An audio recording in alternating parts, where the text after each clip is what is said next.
নবীনগর বাজারের ফুটপাত দখলমুক্ত ও যানজট নিরসনে প্রশাসনের সাঁড়াশি অভিযান, 3 প্রতিষ্ঠানকে জরিমানা, শৃঙ্খলা ফেরাতে কঠোর বার্তা। এখন শুনবেন বিস্তারিত। নবীনগর প্রতিনিধি। ব্রাহ্মণবাড়িয়ার নবীনগর সদর বাজারের ফুটপাত দখলমুক্ত করা এবং শহরের দীর্ঘদিনের তীব্র যানজট নিরসনের লক্ষ্যে দিনব্যাপী এক বিশেষ ও সাঁড়াশি অভিযান পরিচালনা করেছে উপজেলা প্রশাসন ও নবীনগর পৌরসভা। মঙ্গলবার 21শে জুলাই 2026 নবীনগর উপজেলা নির্বাহী কর্মকর্তা ইউএনও ও পৌরসভার প্রশাসক মোহাম্মদ রাকিবুল ইসলামের প্রত্যক্ষ নেতৃত্বে এই সমন্বিত অভিযানটি পরিচালিত হয়। অভিযানকালে পৌরসভার দায়িত্বপ্রাপ্ত কর্মকর্তা কর্মচারী, আনসার বাহিনীর চৌকস সদস্য এবং স্থানীয় গণমাধ্যম কর্মীরা উপস্থিত ছিলেন। উচ্ছেদ হলো অবৈধ স্থাপনা, 3 দোকানকে জরিমানা। অভিযানকালে নবীনগর বাজারের প্রধান সড়কের 2 পাশে অবৈধভাবে গড়ে ওঠা ফুটপাতের দোকানপাট, সরঞ্জাম এবং অস্থায়ী স্থাপনা গুড়িয়ে দিয়ে উচ্ছেদ করা হয়। এর ফলে দীর্ঘদিন ধরে সংকুচিত হয়ে থাকা সড়কগুলো এক নিমিষেই প্রশস্ত রূপ নেয়। একই সাথে অভিযান চলাকালে অস্বাস্থ্যকর পরিবেশে খাদ্যপণ্য রাখা, তৈরি ও বিক্রয়ের দায়ে ভোক্তা অধিকার সংরক্ষণ আইনে 3টি ব্যবসা প্রতিষ্ঠানকে 2000 টাকা করে মোট 6000 টাকা আর্থিক জরিমানা করা হয়। অটোরিকশার অনিয়ন্ত্রিত চলাচল বন্ধের দাবি সচেতন মহলে। প্রশাসনের এই চটিকা উদ্যোগকে সাধুবাদ জানিয়েছেন স্থানীয় সাধারণ পথচারী ও বাজারের ব্যবসায়ীরা। তবে স্থানীয় বাসিন্দারা জোর দিয়ে জানান, ফুটপাত উচ্ছেদের পাশাপাশি বাজারের স্থায়ী যানজট নিরসনে অনিয়ন্ত্রিত অটোরিকশার দৌরাত্ম্য থামানো অত্যন্ত জরুরি। বাজারের প্রতিটি মোড়ে গড়ে ওঠা অবৈধ অটোরিকশা স্ট্যান্ডগুলোই এই যানজটের মূল উৎস। বাজার এলাকার ভেতরের মূল সড়কে অটোরিকশা প্রবেশ নিষিদ্ধ ও নিয়ন্ত্রণ করা গেলে নবীনগরের প্রায় 90% যানজট নিমেষেই কমে যাবে বলে মনে করছেন স্থানীয় সচেতন নাগরিকরা।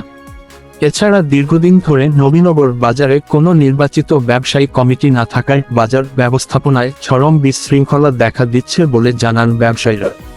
স্থায়ী শৃঙ্খলা ফেরাতে পৌরসভার নিয়মিত অভিযানের পাশাপাশি দ্রুত একটি সুষ্ঠু ও গ্রহণযোগ্য ব্যবসায়ী সমিতি নির্বাচন দেওয়ার জোর দাবি জানান স্থানীয় দোকান মালিকরা। পৌরসভার যানজট নিরসনে আমাদের এই কঠোরতা অব্যাহত থাকবে। ইউএনও।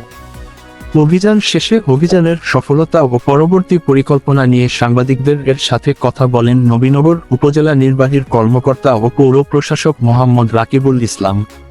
তিনি জানান, আপনারা জানেন, নবীনগর পৌরসভায় দীর্ঘদিন ধরে তীব্র যানজট লেগে থাকার কারণে স্থানীয় বাসিন্দা ও পথচারীরা চরম ভোগান্তিতে ছিলেন।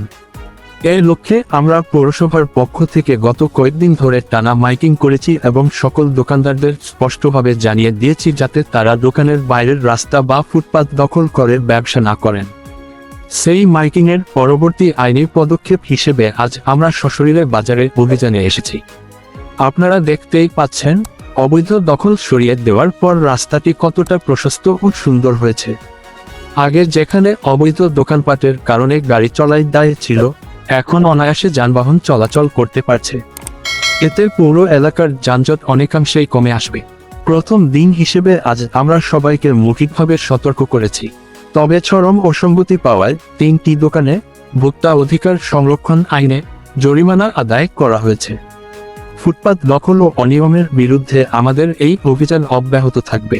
পৌর প্রশাসন, উচ্ছেদ অভিযান ও ট্রাফিক ফলো আপ ডেস্ক, 21শে জুলাই 2026 নবীনগর উপজেলা, নবীনগর থানা এবং এর পার্শ্ববর্তী নবীনগর পৌরসভা, লঞ্চঘাট, বাজার রোড, ভোলাচং, রসুলপুর, ইব্রাহিমপুর ও কনিকারা অঞ্চলের সব ধরনের ব্রেকিং নিউজ, মোবাইল কোর্টের অভিযান ও নাগরিক সমস্যা সংক্রান্ত সংবাদের নিয়মিত সঠিক আপডেট পেতে ব্রাহ্মণবাড়িয়া 24.news এর সাথেই থাকুন।